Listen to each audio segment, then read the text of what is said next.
Talking to your aging parents about money is hard. And it turns out most of us don't do it. A recent study finds that 94% of Americans have not had that crucial conversation with their parents. Too often, I think we're afraid to approach our parents with this. And I think that's an attitude of, well, this is never going to happen. It's denial. Dan Cadlick gained national attention for an article he wrote giving advice to his daughter about money.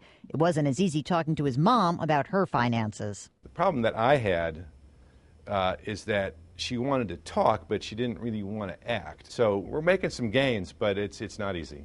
As difficult as the conversation might be, it's key to have it early when your parents are healthy and can voice their own concerns. We have to approach it from a point of view of asking for their wishes. They need to make the decisions. They need to maintain control of their own legacy, but that we can help them.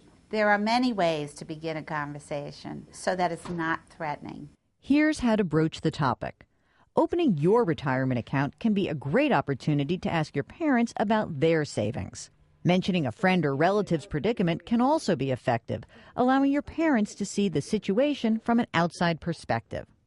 If you have a good relationship, be upfront and share your concern. If the relationship is strained, bring in a trusted friend, relative, financial or health professional to help mediate. And when all else fails, use humor. Talking to your parents about money is not easy. It's about as awkward as the conversation they had with you about sex. Well, it's the other way around now, and it's every bit as difficult, but it's also every bit as important. For CBS News, I'm Jill Schlesinger, CBSMoneyWatch.com.